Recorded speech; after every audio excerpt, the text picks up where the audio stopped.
Welcome, Tiny Hands, Big Dreams, here on the edge of the Amazon. We went from this to this. What am I doing?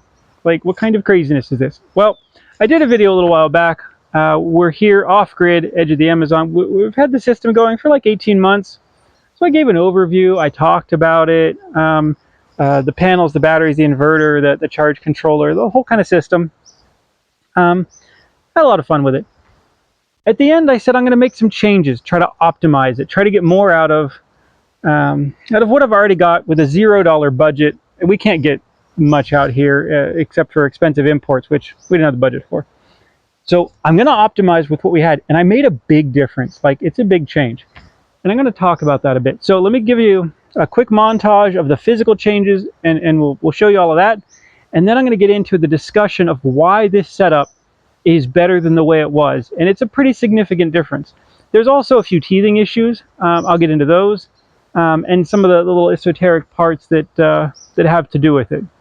All right, let's go.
All right, so that last photo there was me making the Y adapters for the panels. So let's get into what I did. What did I do? Now, I decided that instead of 3 flat rows, the problem with flat rows is they have about a 60-degree angle of incidence to which they work. If the sun comes from over here or over here, it tends to bounce off. You get some, but you only get your full output in the middle. By the time you get down to the side, it's like 10 or 15% incidental light. So that is what I had. Now, this means I put my mountain in the land and my other mountain, which is across the valley, but that's whatever. We do not get 12 hours of light. That would be swell, which is what you get on the equator. That means no mountains. What I really get is about 8.5. It's just the way it is. So I come in, and my first light comes in, I don't know, close to 9 in the morning. Now the problem being, with flat panels, and you're like, well, you just put out flat panels and you get what you get. Yeah, I have days where the sun will come up and be beautiful and sunny, and then as it treks across the sky, oh, clouds, big puffy clouds, full clouds, all gone. So what did I get?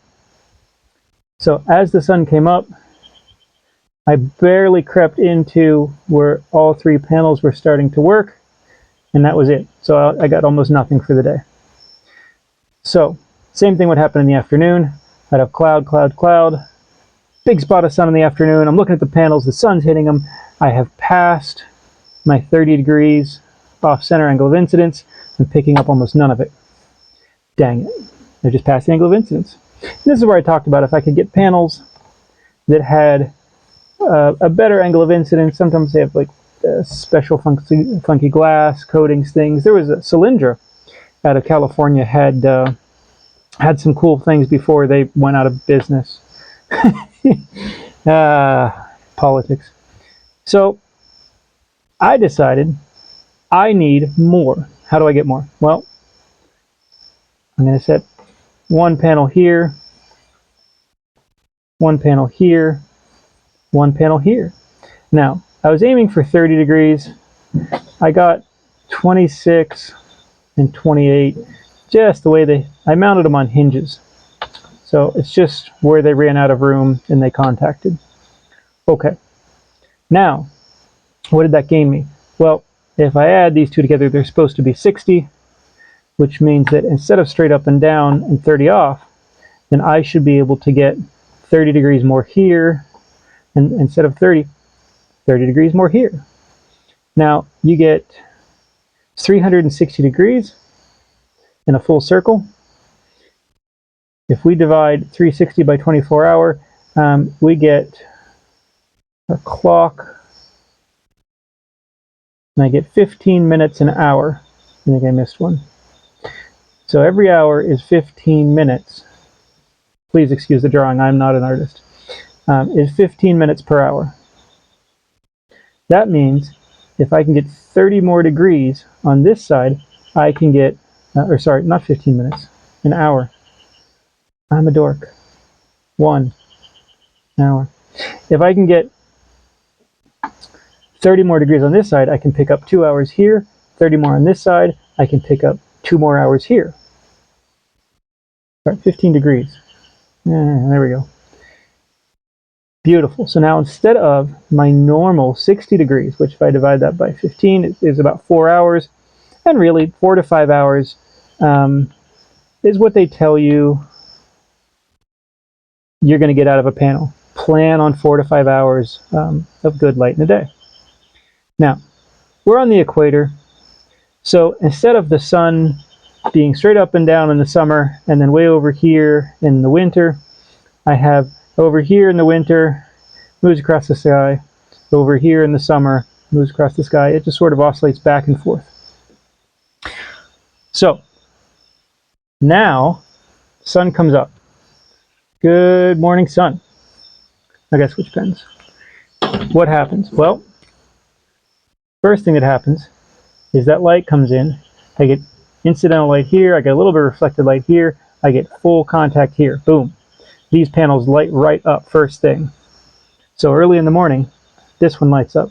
As it moves a little further, I now get array 1 and array 2 as the sun moves over here. Excellent. As the sun moves center, I get full on 2, and I'm just getting off to the edge of 1 and 3, which means I pick up some of theirs. It's not still enough for a full panel. It's like 20-30%. And then as I get over here, I pick up 2 and 3 until finally sunset, I'm still getting 1 panel, 1 row of panels. Now, this means if I have a day where I have nothing until the late afternoon and then it gets sunny, I get 7 panels of full sun for an hour. Sometimes 2. But that's enough. If I get enough to keep the batteries not just full drain on the batteries, I can get another day. The batteries slowly march down. But if I was fully on the batteries and I missed out on that sun because I had flat panels, I'm boned, I'm running the generator. Now, there was a time where I was running the generator, let's see, a couple hours every other day when it was super cloudy, and not just high clouds. We live at the edge of the Amazon in kind of a near rainforest. We sometimes live in the clouds. There's just no light. More on that in a bit. So, if I can get off my batteries earlier in the morning, this is a big advantage. Instead of waiting for the sun to get up to where I'm actually getting this panel, I'm hitting this one. That means I'm off the batteries an hour or 2 sooner. And then, if there's light over here, I'm off the batteries late in the day. Which means by adding a couple of hours to my sun window, I'm reducing the amount my batteries had to be outputting, which means my batteries actually act a significant portion bigger. I mean, if I can gain 3 hours, guess what? Instead of a 15-hour night, I'm at a 12-hour night. Well, that's significant. That's 3 out of 15. That's a fifth. 20%. That's like having like 20% more battery, which unfortunately we don't have the ability to get more battery or the budget. The battery is what the battery is. I have to work with it. This whole project is working with what we have and optimizing for no extra cost. So that is why the angles pay off. And it really does work. In the last several weeks since I've made this change, I have run the generator once just to be on the safe side for about an hour and a half. And I'm good. Now let's get into the wiring. I had to make a wiring change. And the wiring change I had originally, this is an Electrodacus system.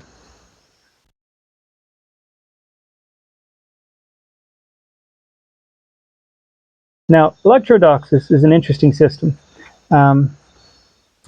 Instead of running an MPPT controller, which I did not want, they have a lifespan of 7 years because they have capacitors, and at 7 years you kind of have to replace it. Some may last 10 years. They're expensive. The one that I needed of a decent quality was $400. For a 30-year lifespan, which this system looks like it will do, I would need at least 3 of those, maybe 4. So that's $1,200 to $1,600.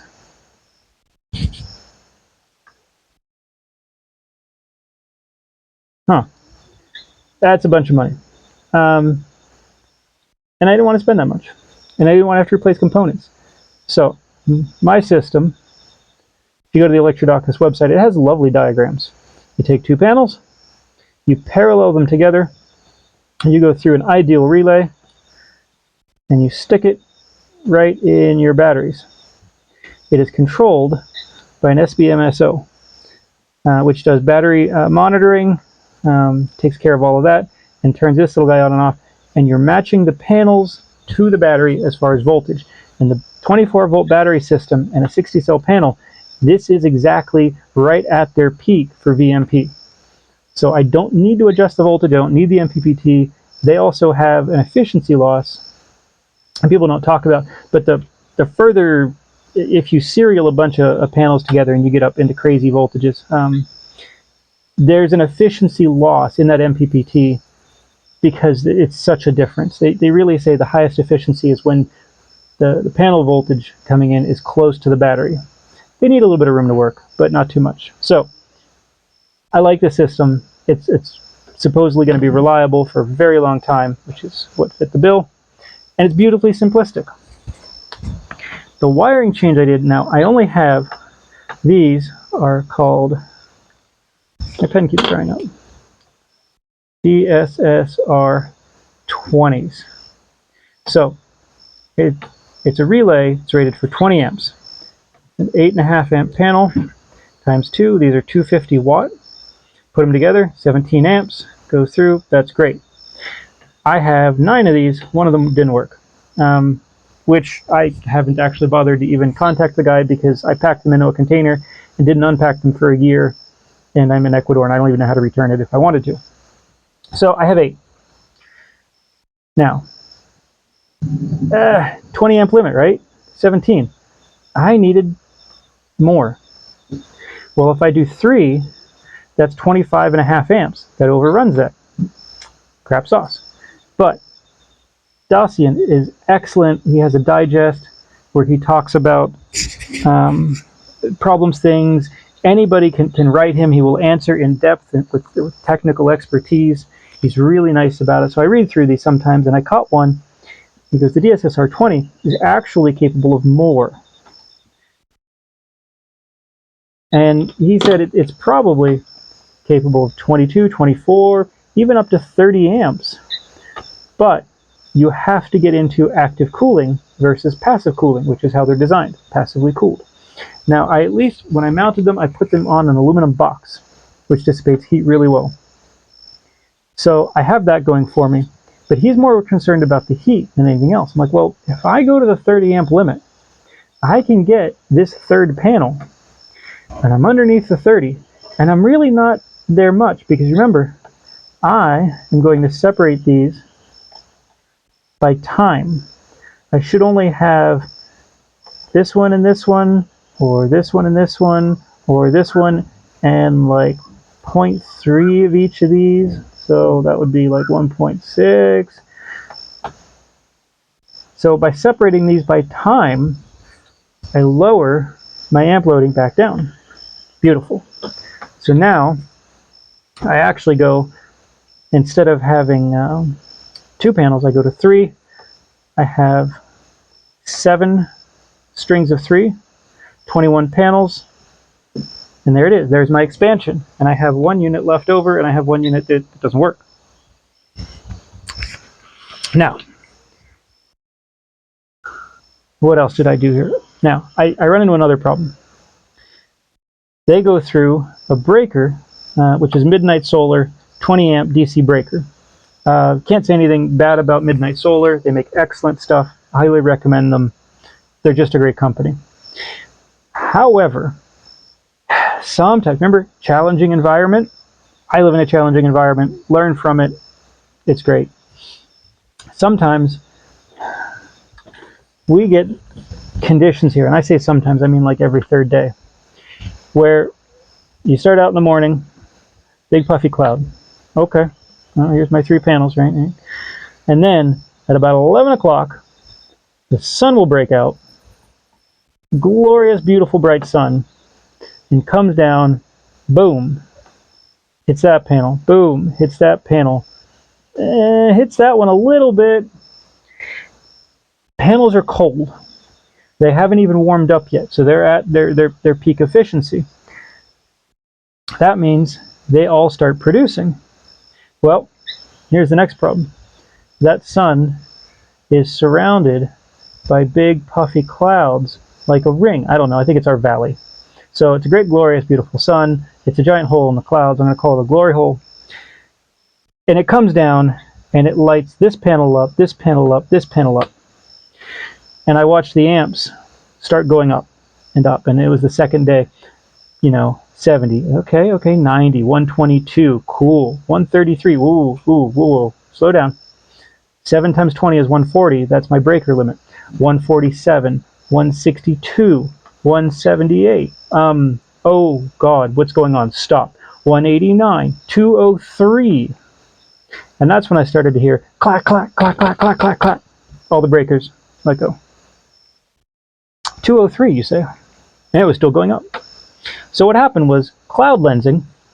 The sun hit a couple of panels directly, and it reflected off all the rest and lit every one of them up from every angle.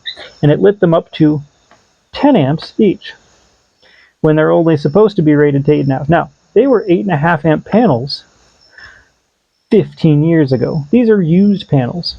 They were 10 years old supposedly when I bought them. And it's been at least 3 years. So they're getting close to 15 years old. I figured, I don't know how close I'm going to get to this 8.5 number. I was seeing 10 short bursts. When I look at the graph, it's a burst. And then it kind of goes, and then it would burst. These are very small in time. Seconds, minutes on the very outside. But 10, 20, 30 amps through a 20 amp breaker, clack. Did its job. So even my time separation didn't work there. Well, bummer. Well, there's a lot of ways to skin a cat, right? So I had to fix it. Now there's a few fixes you can do. I can go back to 2 panels per DSSR20. And no matter what, even if they were 10 amps a panel and my 20 amp breakers, then I'm great. I'm still, they don't blow till 22, 24 for a length of time, or close to 30 for brief periods. I could do that. I don't have more of these. I don't have any more of these, and now I would need a few more of each. I also don't have the money to order them. So that's not going to work. What else could I do? Well, I could overrun for these brief periods the DSSR20 because it is robust, as long as I pay attention to the heat, which so far the only source of heat in that box is the breakers themselves, which actually get warm. But The problem with that answer is the breakers. They just blow. Dang it. Okay. Like, they just won't take those loads for even a few seconds. Like, they blow. It's a good job. They did a good job. So I could replace the breakers with 30s. They make 30s. It's a couple $100 I don't have. So that doesn't work. Great. Let's do another option. So I have the controller. In the controller, I can program it as a soft limit in software to shut this down at an amperage limit, which is meant to save the batteries from overcharging. There's even multi-stage where you can have configurations of panels, and you can have different arrays, an A and a B array and a bigger one and a smaller one, and it can shut down a whole array.